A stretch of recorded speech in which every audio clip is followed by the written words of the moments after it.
good day. This is Scott Spears, and I'd like to welcome you to a new radio and television hybrid called The Exchange. What is exciting to you? Well, I'll tell you what's exciting to me.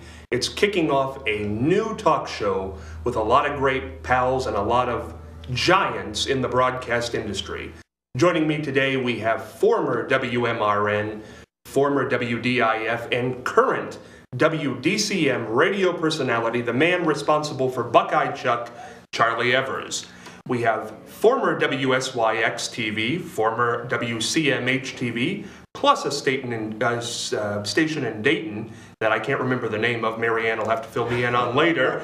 And WMRN radio personality, Marianne Michaels. And of course, the guy who kept you up on Channel 10 for a lot of years, earned 5 Emmys in the process. Fritz the Night Owl, also a lot of jazz radio programming over the years. Going to have a lot of fun. We're going to talk about a lot of things. We're going to be on daily for 30 minutes, so stick with us and we're going to have a lot of fun. Before we go anywhere today, we want to let you know what day it is. It is Monday, April the 11th, 2011, and today's episode of The Exchange is brought to you by Peacock Water Conditioning.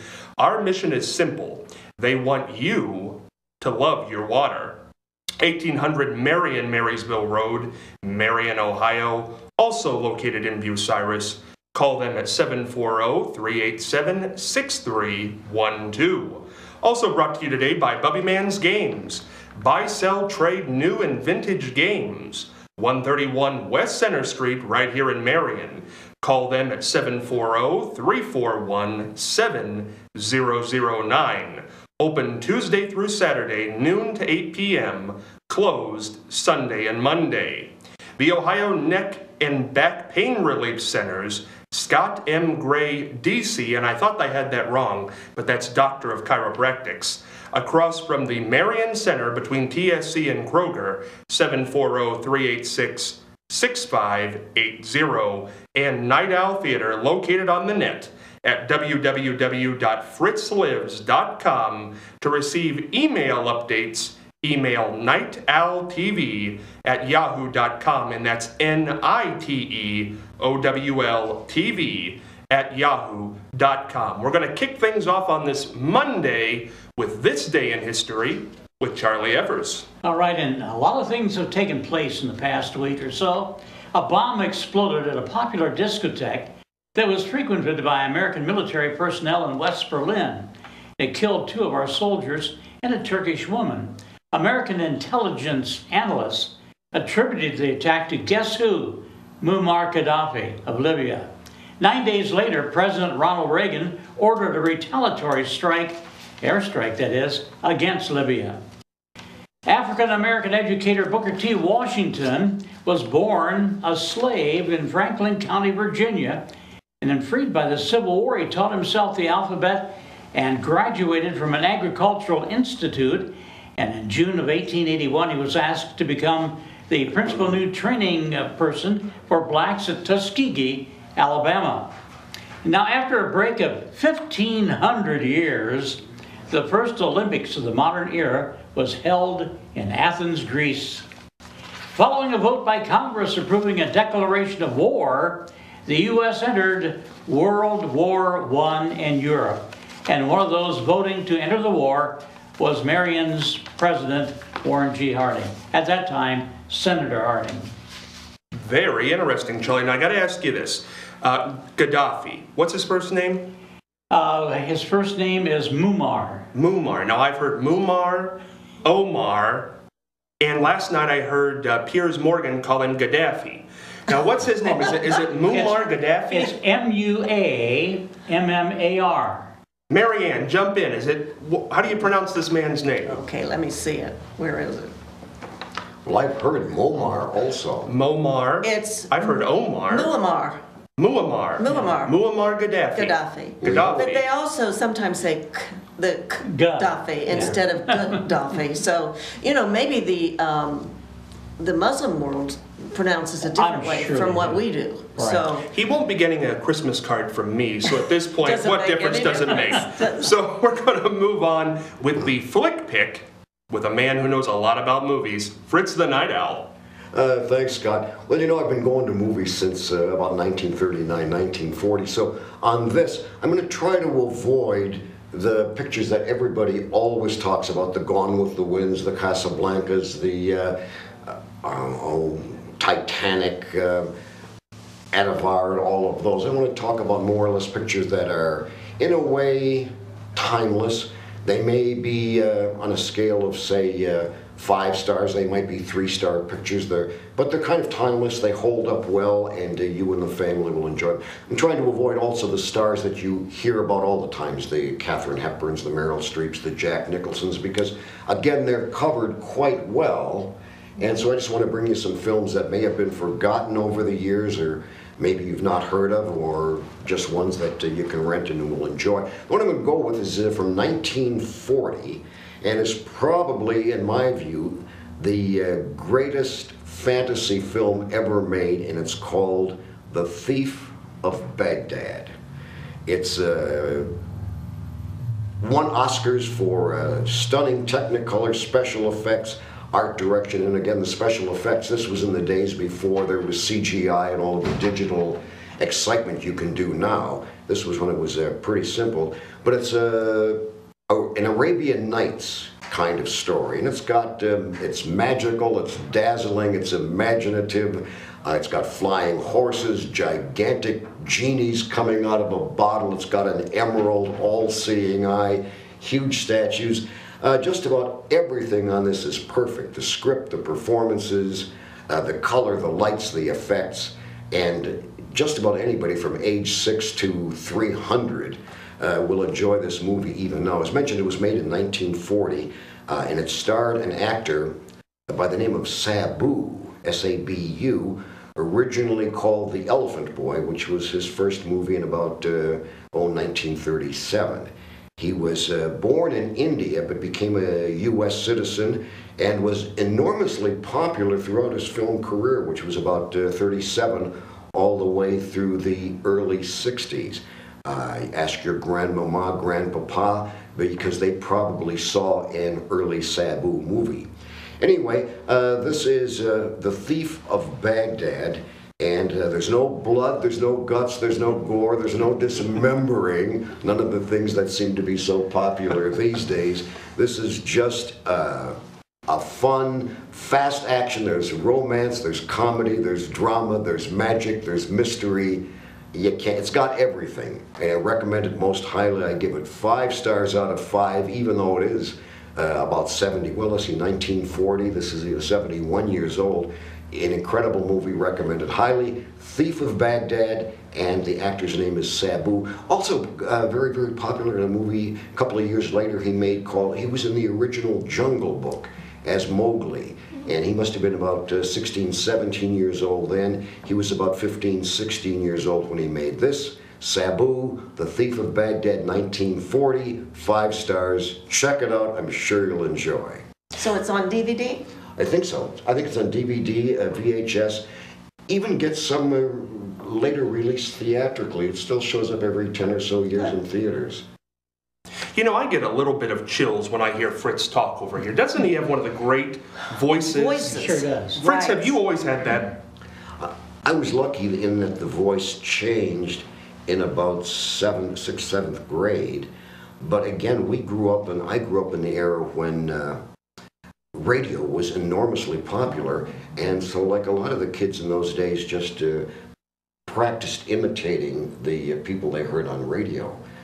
Some of my influences, even when I do a commercial or voiceover or what have you, I know what I've borrowed from Howard Duff, whom I thought was the world's greatest radio voice. Howard Duff was radio Sam Spade. I borrowed from Jeff Chandler, who was he was Michael Shane on radio. I borrowed from Walter Cronkite, Dean Martin, Rory Calhoun, a whole bunch of people, and then of course you bring it through your own filter and your own thing. And but the voice, as I say, changed early on, and it's just one of the. I have this Victor Mature voice coming out of a Woody Allen bottle. shows that God has a sense of humor. That's a line. That's a line. Yeah. Now, I was always told when I went into radio that you talk from the chest and not the mouth. True, Charlie? That's true. Your diaphragm, I guess you would call it, you have to push a lot out of there. There are too many people that in public speak like in just normal conversation. But in order to be heard, now you can imagine Warren G. Harding standing on his front porch talking to 50,000 people. He didn't do that like this. No. Right. Well, you know, I keep hearing this term, and I've heard it in my short time in radio voice. I've never understood it. People say you have a radio voice. I don't know what that means. Some people say you have a good radio face. Yeah, we all have those, except Marianne. Except Marianne. No, actually, isn't it a deepness of a tenor that's... The 30s and the 40s. Yes. For example, like at WBNS, when I started there, you had to sound like the early worm, Erwin Johnson, who was the #1 morning man, and he had a nice, deep, relaxing, easygoing voice and style. And to get on the BNS team back there in the 40s and 50s, you kind of had to sound like him, so it was almost like a family thing. Dean Lewis, the afternoon guy, sounded like him. Les Spencer did. Russ Cantor to a degree. Me, Bill Hamilton, and but it was that deep kind of voice. And again, real quickly, if you remember William Conrad from Jake and the Fat Man. Yes, and Cannon. Yeah, and he was the original radio voice for Matt Dillon. I'm that man. But you know, a voice is important, not just to be on the radio, but I am very much turned off by, squeaky voices or high, tenor voices. And for example, no, I guess I better not say that. Do they work or live in this viewing area, Mary? No. Then go for it. No, I'm thinking of Sarah Palin. Her voice drives me nuts. Her voice drives me nuts. I'm sorry. It took 5 minutes into this program to get around to Sarah Palin. Remember that. Well, but it is. Have you ever noticed how she gets way up there? And she was on TV, I believe. Started as a TV yes, she person. Did. She was in news. Really? That's right. She started out in news. I've never felt that the voice was all that important. Oh, it's important. You think? Oh, really? Definitely. I don't know. I think curiosity. Particularly in the early days of radio when the transmission wasn't that good and the equipment wasn't that good, you had to overact, I think, a little bit and speak a little more clearly and distinctly and less conversationally. But I'm talking about ordinary people. No, but I think that people can also, I think the voice is a muscle. Yes, you can train it to go lower to a degree or higher if you want. And I like to be around people who have nice voices that aren't real squeaky and whiny. Oh, I don't like whiny voices. Yeah, but that's kind of something I think that they've picked up over. That is, I don't think it's a natural thing. You don't? The whiny thing. Oh, really? Yeah, I think it's almost like an accent. So in other words, it can be correct. It can be correct. It's a mentally motivated thing. I think you might be right. I thought what we do in this first episode, instead of going after a current event or having any specific line of small talk, what we would do, because we've got a lot of broadcasting legends up here, let's ask some questions about them. Charlie, how did you break into the business for people who don't know? It was a rather Both of you. a meager break-in. I was a ham radio operator, and I knew some of the engineers that worked at WMRN here. And I told them I'd sure like to get into radio. I was, of course, in high school at the time, and they did give me a job managing the one knob amplifier for the high school reporter program. I was the little engineer. After I graduated, I begged the chief engineer down here, can I just cut the grass? I want to be in radio. I'll cut the grass. So I was hired as a night watchman. Really? And for almost a year, I worked from midnight till the sign-on in the morning, carrying a gun to ward off thieves who were stealing at that time a lot of equipment from radio stations. The equipment eventually ended up in a Quonset hut in Cincinnati and was shipped on to South America to pirate radio. But when they caught the guys, my job was done as a night watchman. So you didn't catch them? No. Where were you at, Charlie, when they were taking this stuff out? I was sitting in the control room, and when the teletype machine came on, it sounded like somebody thumping across the floor. and I had a shotgun across my lap, and I would jump up, and I was ready to go. You were asleep? Well, not quite. Sometimes, maybe, but yeah, that was and then I worked for 15 years carrying audio equipment to remote broadcasts, so the engineer could step up like this and just take over and read or do whatever, while I was in the background sweating and carrying equipment. And I thought, someday, You paid your dues. yes, someday I'm going to be the person they're going to carry equipment for. I never was. Because What a when I tragedy. became an announcer, they went combo, it was called, combination engineer announcer. So I carried my equipment and talked at the same time. Wow. First morning on the air, what was it? What were you doing? I was doing the early morning show. I was asked, since I had been the engineer on that show for 15 years, I was asked to, Evers, you might as well take over while I'm on vacation, said the program director, because you know the procedure and everything, go ahead. And so I did, and he came back from vacation. He says, good enough, you're on, you're the morning guy. Were you scared your first morning on? Well, no. You were over it by that point. Oh, yes. Marianne, tell us your story. How'd you break in? Well, I started junior high. I had my own little program on Saturday. Girl talk or something? Yeah, well, it was girls, yeah. Yeah. And it was on WWVA in Wheeling, West Virginia. And I think I was in the 8th grade. And it was Calling All Girls. And it was just a little short segment that I did on things that the girls my age would be interested in, like fashions and places to go and what to do and so forth and so on. And I loved it. It was just wonderful. Then in high school, of course, I was in plays, and college, I was in plays, and I belonged to little theaters, and I was always kind of a ham, really. But I went to a teacher's college. That's all I could afford. It was very close to home.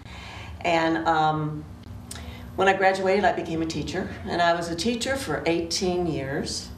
And I just had a wonderful opportunity to get into television. I went for an audition in Dayton.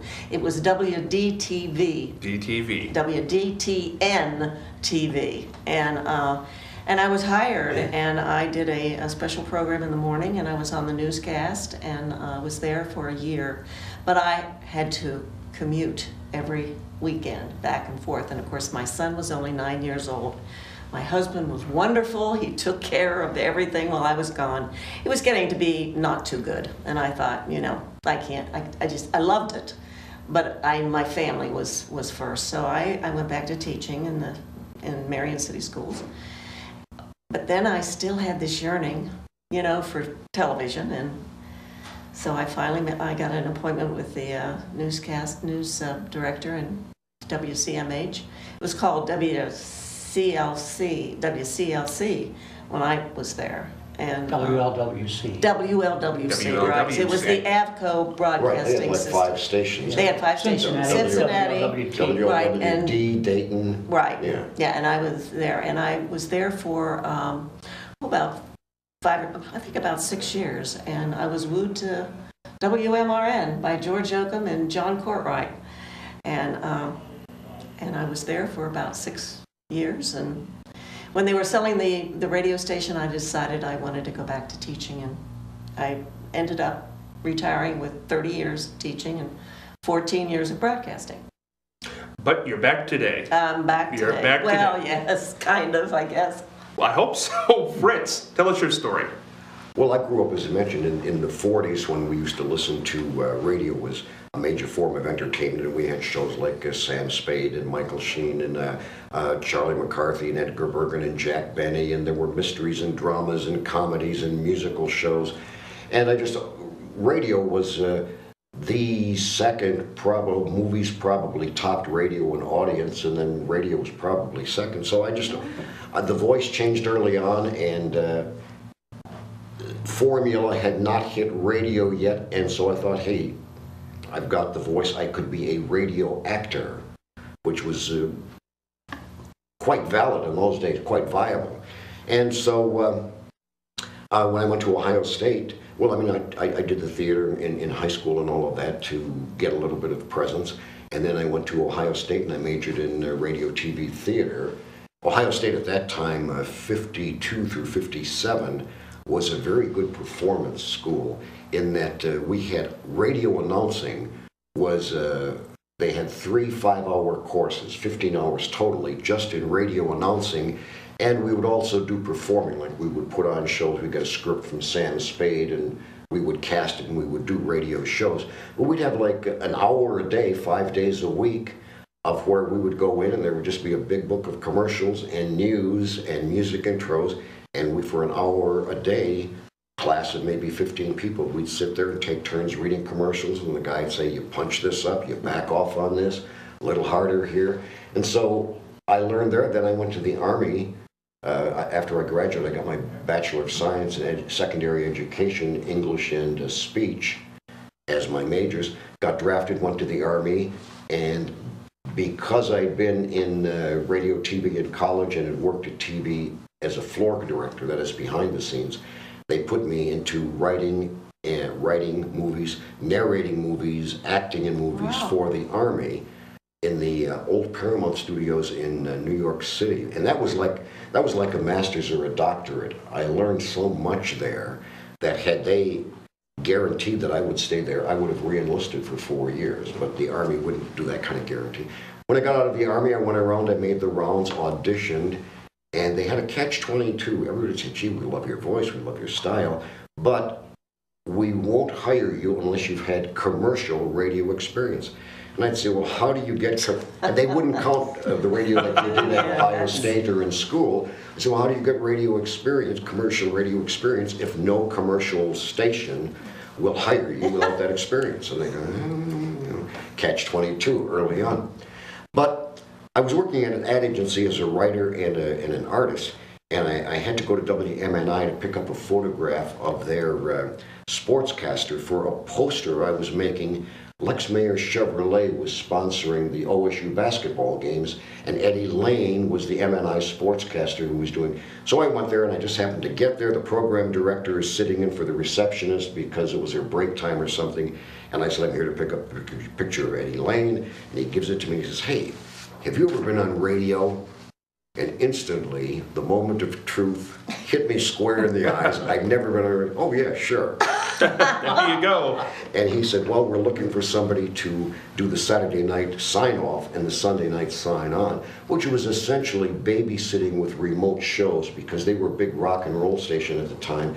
And Saturday night they would do a big rock and roll, what do you call it where the DJ plays records? Record hop. From Vets Memorial with their 4 DJs. And so I would just babysit. But if something went wrong, I'd have to say, you're listening to WMNI, you're far higher top of Southern Hotel. And then on Sunday morning, I had to babysit all of the remote church broadcasts and the live pictures that would come in. And if they would lose the remote, then I would have to do fill-in broadcasting. So they kind of liked the way I did that. So when an opening came up for a DJ shift, they offered it to me. I got it. And then 2 years later, when WMNI went on, or when WBNS FM went on the air live, they said, hey, you've had commercial experience, we like your voice, and they hired me, no audition, nothing. In the essence of time, we're normally going to have a mailbag question on this show. We're going to have to forego that today. We might continue this conversation tomorrow. It's a very interesting conversation. Yes, we need to talk about you. Well, we need to talk about where the glasses came from, where Buckeye Chuck came from. There's a lot of stuff to talk about. But if you have a mailbag question, anything you want to ask this panel, you can do that by joining us on Facebook under the name Scott Spears, or you can email them to irmcommunication@gmail.com. Now, we want to have a little celebration today on our first episode. Do we have the little celebration ready from the back room in there? Do we have the celebration? Maybe we don't have the celebration ready.